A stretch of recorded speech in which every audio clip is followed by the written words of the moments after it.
You know, to deal with my depression, my doctor suggests that I need to go see a psychologist.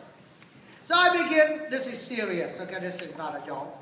So I was call John Heffernan up the other day and say, you have any psychologists or psychiatrists I need to go see? And I begin to read about them, you know, and see who they are.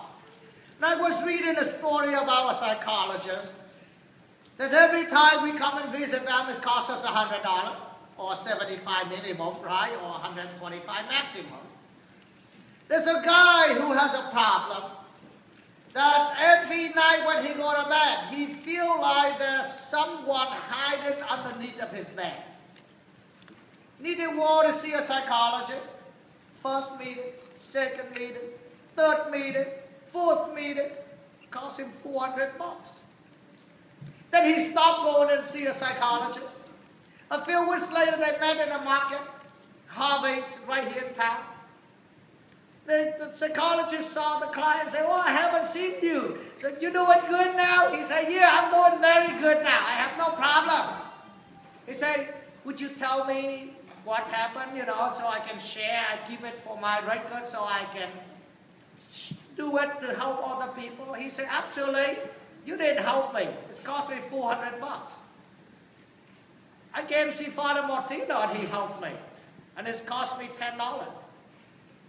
The psychologist said, what did Father Martino do to you? He said, well, he didn't do anything.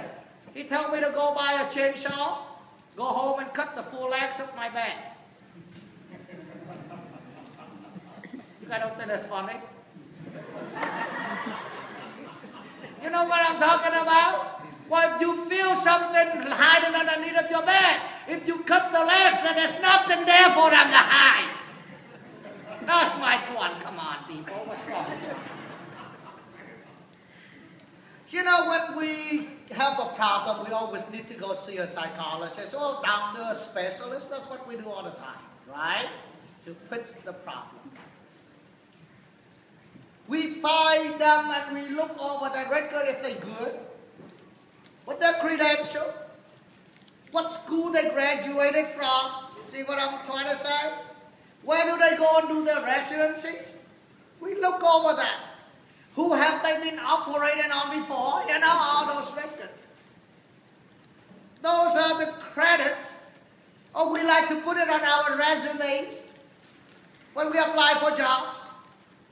Today we have a dude who applied for a job and I would never hire him because I think he's crazy. Man, if I hire him to take care 100 of my cows, and he lost one, and he leave my 99 there and go find the other one, and no one take care of my other 99, I don't want to hire that guy. Because he's crazy. You don't do that. Now, I may give him a lecture for getting one of my laws. But heck, I don't want him to leave my 99 there and no one to take care and go find the other one. Maybe if he's smart, in my thinking, he would call the 99 and follow him, right? Let's go together and look for the other one. But you don't leave my 99 there untended and go look for the lost one. That's on his resume today. And I would not accept him for the job. I would not. I would not even want him to be near my sheep. That he doesn't know what he's doing. And it seemed like he's proud of it. It seemed like he's very proud of what he's about to do. No, I don't want that. And then when he found them, he go home and he called his neighbors over. Let's party. Would you just shut up? Do you know what I'm talking about? When you make a mistake, you don't want the whole world to know. You don't do that, man. What party is that? What did you do good anyway? You screw it up before you found it. You lucky. Be quiet. Don't let anybody else know that you screw up. Now, he celebrates because he found the lost one. Whose fault was it? It If you keep an eye on them, they wouldn't be falling away. And he celebrated. Not very impressive resume. Would not want to put it on mine. But he proud of it. Now let me ask you a question. For all your life as a Catholic, you've seen this before. And let me tell you, children, if you get the answer right, I give you $20. Oh, maybe 40, because I got 2. Real money. Now Michael will begin to listen attentively. Because he see the $40 coming out. Okay? You see the pictures? Let me see. Do we have one of this in here? You know the picture of Jesus carrying a sheep, you know, on his shoulder, lovingly? That's the lost sheep that he found. But do you know why in Israel time they have to carry the sheep? The shepherd once found the lost one. They have to carry them. Anybody know? Adult too. Adult, you got 20. If you do it, you know $40, man. That's a lot of money. Maybe another 20 more. How's that sound?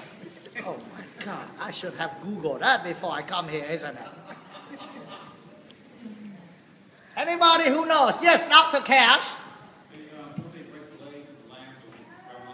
That is correct. Oh, you got to get my $20. No wonder why he's an doctor, because he knows the answer. It took them 10 years to study to know the answer. You see what I'm talking about? Yes, the reason why the shepherd have to carry the sheep or the lamb is because once they found them, they break the lamb. Oh yeah, you wonder why, right? So the orthopedics just have job, that's all they do. You know, I'm just kidding. No, they break the legs of the lost one for 2 reasons. Number 1, so that the shepherd have to specially take care of him or her. Because they have to depend on the shepherd. And for the sheep to learn how to reconnect with the shepherd so they don't run again. The connection, you know, just like mom and dad, you know, the time you spend with your kids. You know, sometimes you just say, man, I haven't spent enough time, let me do that to reconnect. The reason why the sheep ran away was because he might not understood this is his home, this is his this family. Or maybe somebody tricked him into that. But now he can't do that anymore. He needs to stay in bed, rediscover his root. Rediscover his root. You know, that's the Jewish tradition. I'm so glad Jesus doesn't do that. Other than that, if Jesus do that, I can see all of your cripple going in here, including myself. Because you know how often have we ran? How many times have we got lost? And if every time we got lost and Jesus broke the legs, man, the metal detective wouldn't work nowadays anymore. Because you know how many screws we're going to have in here? But Jesus doesn't do that. He does not. He loves us. He cares for us. He doesn't break our legs. Because if he does, you and I are in deep trouble. The whole parking lot will be all handicap size. Everybody will come in either on crutches or on wheelchairs.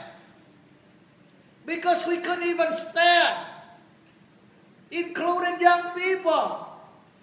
The older we are, the more screw we have in our legs.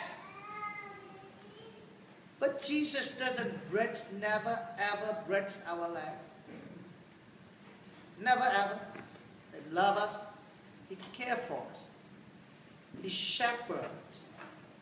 He brings us back. He waits for us. Maybe his resume doesn't look so good, but his heart is bigger than any resume. Because that's all he's about. Love. I'm grateful also for the teachers, of all the CCD teachers, who willing to come and help to continue to be little shepherds of the church. Shepherd these children, help them. You see, y'all do children here in this country, y'all lucky. Where I grew up, man, we don't get easy through catechism like y'all do here. The teacher would slap y'all around if you don't behave. I mean, I was slapped many times. You know, I'm not a very naive and good listener, you know. I do things that all the students don't do. And what do? You being sent to the priest. After you don't listen to your teacher. And you know what you're going to do when you get to the priest? Then the priest will bring it to Sunday Mass and he will tell everybody in the whole town what you did. And he blamed it on the parents. So you know what's going to happen to you when you get home? The parents going to say, you come over here. What did you do today? They're going to discipline you. Making sure that never happen again. But we are blessed in this country. We have wonderful teachers who love and cares, who wait for you in the class to help you to grow. And I know many of y'all just like the sheep, want to run away. I want to do this, I want to do this, I want to do this, I want to do that, blah, blah, blah, blah, blah, blah. You know, many times it's not what you want, it's what you need. Let me tell you, if you want, y'all going to have high cholesterol just like Father Martino, y'all going to eat junk food all day long. That's what you want, but parents say, no, you need to eat certain healthy food. Because they know what's good for you. So when you go to the classes, you might not feel like you're being fed, but those are the seeds that plants in your life. And parents, remember I told you last week, it's your responsibilities to do so. That's the promise you made when your child was baptized, to help him or her to grow up to practice the faith. You didn't make it to me or the priest back then. You went to him. Now imagine when you see him and you would say, oh, I'm sorry, Jesus didn't bring my kids to CCD because I was too busy. God said, okay, very good. What else you have to say? That's all. He said, now I'm too busy to listen to you. Now go to hell.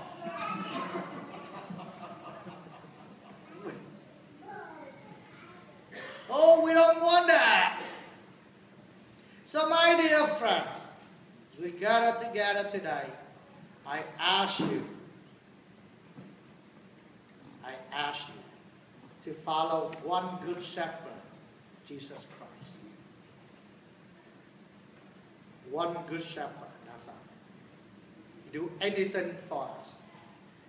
Sometimes unconventional, what is that the word they call unconventional? Is that what they call? Yeah. But it makes sense. It makes sense. Follow the one and the other. That's the best doctor. Now I'm going to invite all the teachers, CCD teachers, please come forward. We're going to introduce them, and then the whole congregation, we're going to stand and we're going to profess the faith with them after the introduction, because that's in that faith that and we are